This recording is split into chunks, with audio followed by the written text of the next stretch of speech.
안녕하세요. 부동산 수입니다. 10월 14일 일일 브리핑해 보도록 하겠습니다. 네, 거래량 충격. 1일 실거래 57건. 엄청 충격적으로 보이시죠? 자, 1일 실거래가 의미하는 것이 과연 무엇일까요? 이것이 회색 코뿔 소일까요? 블랙스완일까요? 무엇이? 동물에 관련된 동물에 빗댄 경제 용어. 회색 코뿔소. 회색 코뿔소는 지속적인 경고로 인해 사회가 인지하고 충분히 예상할 수 있지만 쉽게 간과하는 위험, 그리고 아파트 거래량이 떨어지는 것. 저는 회색 코뿔소로 보고 있습니다. 근데 여기 좀 잘못 정리한 사람이 있더라고요. 보니까 내용이 조금 잘못 정리되었더라고요. 블랙스완은 발생 확률이 극히 낮아 예측과 대비가 어렵지만 한번 나타나면 큰 충격을 야기하는 야기하는 것이 블랙스완이다. 이렇게 이해하시면 되겠죠? 그래서 지금 거래량이 갑자기 줄어들고 충격이 나타난 것이 누군가는 지금 분위기가 좋다고 이야기하잖아요. 부동산 시장 분위기가. 거래량이 저점 대비 한 2배 이상 올라와 있으니까. 근데 이런 상존하는 위험 요인들이 너무 많더라. 회색 코뿔소가 옆에서 너무 많이 뛰어놀고 있더라. 근데 갑자기 거래량 충격이 오면은 매번 상승을 이야기하는 사람들은 야, 이거 예측하지 못했던 게 일어났다. 이렇게 이야기할 수도 있지만 우리는 충분히 제 시청자라면 충분히 어떤 상황이 일어날지 어느 정도는 예측하고 살펴보고 계시리라 믿습니다. 그리고 또한 제 시청자 중에서는 하얀 코끼리를 키우는 분이 안 나왔으면 좋겠다. 요거 이야기는 아시죠? 하얀 코끼리는 겉만 번지를 하고 쓸모없는데 관리하기 어려운 것을 말한다. 일부 아파트는 이렇게 될 수가 있습니다. 예.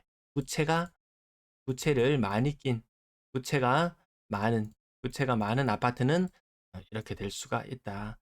고대 태국에서 국왕이 마음에 들지 않는 신하에게 하얀 코끼리를 선물했다는 이야기 들어보셨죠? 왕이 하사한 하얀 코끼리는 일을 시킬 수는 없고 사료비만 엄청나게 들죠. 그래서 사료비를 대다가 망해버리죠. 음, 그런 지경에는 처하는 분이 안 계셨으면 하는 마음에서 자, 오늘 동물과 관련된 경제 용어 세 가지 끌고 와봤습니다. 나중에 그 코뿔소, 코뿔소 이야기, 회색 코뿔소 이야기는 거래량 부분에서 다시 한번 다뤄볼게요. 자, 매도 물량은 다시 5만 500건. 물론 일요일, 월요일 줄어들 거예요. 근데 증가 추세에 있다라는 부분, 전세 월세 물량도 방향을 선회하려고 하고 있습니다. 한번 선회하는데 시간은 걸리지만 한번 방향이 바뀌면 지속되는 경향은 있습니다. 분양권 거래량 지난주 대비 100건 정도 줄어들었네요. 입주로 인한 감소가 많았습니다. 실제 증감과 비교해보면 입주로 인한 거 빼고 나면 한 50건 정도 실제 매물은 증가한 것으로 보시면 되겠습니다. 매수 심리 대구도 그렇고 부산도 그렇고 일부 올라가요. 지금 요것이 올해 거의 가장 좋은 시기에 나타나는 숫자가 아닐까라고 말할 정도로 갑자기 매수세가 좀 붙기 시작합니다. 그 매수세가 뭐 실거주자나 투자나 이렇게 용이한 그런 매수세가 아니더라는 거죠. 막판 대출 끌어쓰기 위한 매수세 때문에 이것이 조금 올라간다. 이렇게 해석을 내리고요. 오늘 나타난 거래량 57건은 회색 코뿔소로 명명한다. 이거 충분히 나타날 수 있는 현상이다. 자, 이렇게 거래량이 떨어질 것이다. 특례 보금자리론이 빠지고 나면 이렇게 해서 예측하고 계속 살펴봤는데요. 특례 보금자리론이 조금 더 지속되었습니다. 생각보다 중간에 대출 별로 안 빌렸었어요. 그러다가 막판에 다시 시장 금리가 상승하고 대출 옥죄기를 한다는 말에 너도 나도 대출을 마구마구 끌었었던 그 시기가 지나고 나면 거래량은 이런 충격에 휩싸일 수밖에 없을 것이다. 자, 요 초반의 거래량은 제가 9월 달 거래량은 음, 지난달까지만 해도 야, 이 추세로 간다면은 거래량이 한 2,400건 나오겠는데요. 또 이 추세로 간다면 거래량이 한 2,300건 나오겠는데요. 이 추세로 간다면 거래량이 2,200건이 나올 수도 있겠는데요. 이렇게 자꾸 축소할 수밖에 없는 이유는 9월 끝자락부터 갑자기 대출이 8월 중순부터 대출을 옥죄기 시작했고 9월 후반부부터 본격적으로 줄어들기 시작했거든요. 대구는 심각하게 6억 이상 아파트 거래량이 엄청나게 위축되었어요.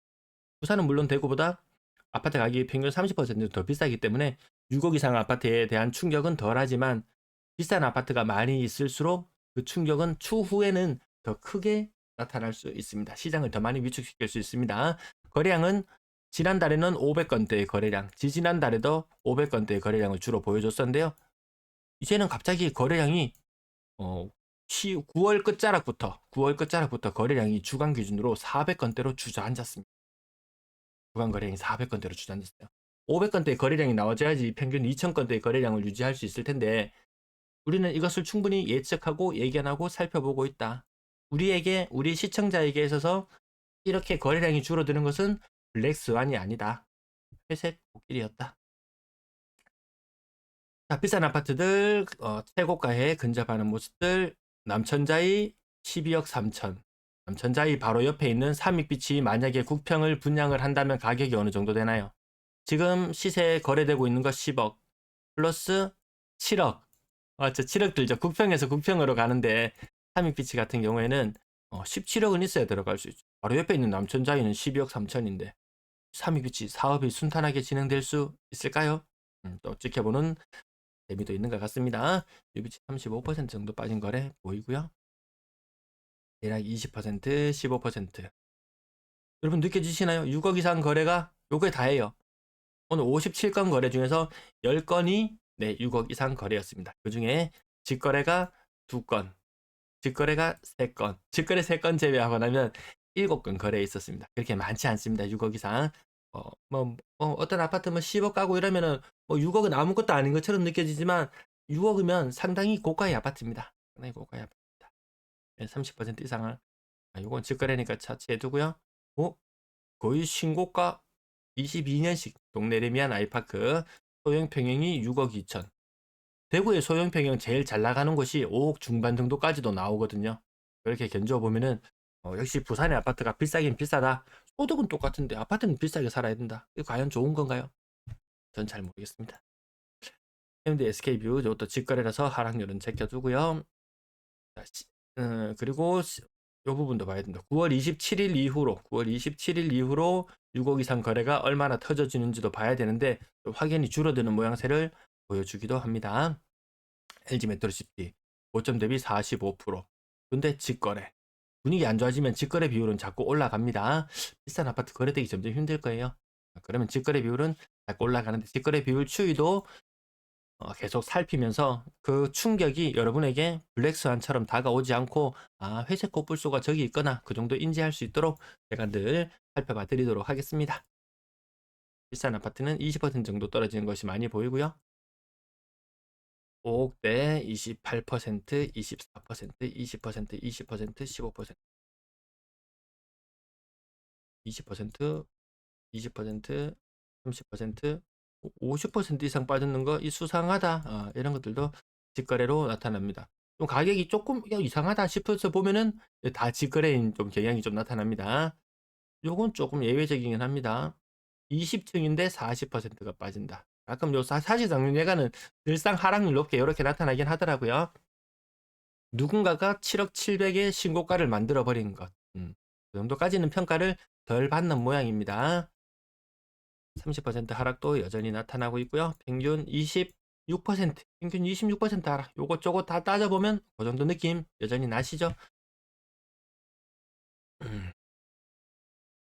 보합권까지 와서 보면 거의 국평은 아니야. 국평 가격이 3억 6천. 요 정도는 보면 오를 때 많이 못 오르고 요런 가격들도 나타납니다. 여기는 뭐 가격 떨어지지도 않네, 좋네 라고 이야기하기에는 한계가 있다라는 부분도 기억해 주시면 좋겠고요.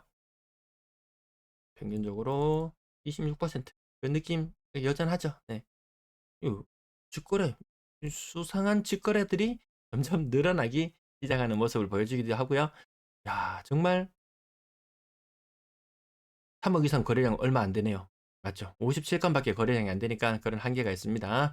자, 요거 가격 충격 받을 수밖에 없다라는 부분 말씀드리고 3천건 가보지도 못했어요. 일부 지역들은 뭐 대전이라든지 이런 지역들은 일부 빙하기를 해결할 만한 거래량을 한 번씩 선보이기도 했지만 이것이 뉴노멀이다. 분위기 좋을 때는 요 수준, 분위기가 안 좋을 때는 1000건은 1300건대, 분위기가 좋으면 2300건대. 이것을 새로운 뉴노멀로 받아들여야 되는 시기가 올지도 모릅니다. 다시 분위기 지금처럼 다시 안 좋아지다가 분위기가 식어버리면은 작년 같은 그런 현상이 나타나지 않으리라는 보장도 없습니다. 그것을 블랙스완처럼 받아들일 것인가 아니면 회색 코뿔소처럼 받아들일 것인가 생각해 볼 필요는 있겠죠. 전세 시장 여전히 위태위태합니다. 전세 가격 계속 빠지고 있고 역전세로 인해서 고통받는 임대인들도 있어요. 언론에서 많이 다뤄지진 않고 있지만 임차권 등기하는 경매 물건이 자주 출회한다든지 그런 문제들이 있습니다. 입주를 앞두고 보증금을 돌려주지 않아서 고통을 겪는 임차인들도 많이 있고요. 이 부분 오늘 여기까지 정리하고 마칠게요. 네, 시청 감사합니다. 즐거운 주말 보내세요.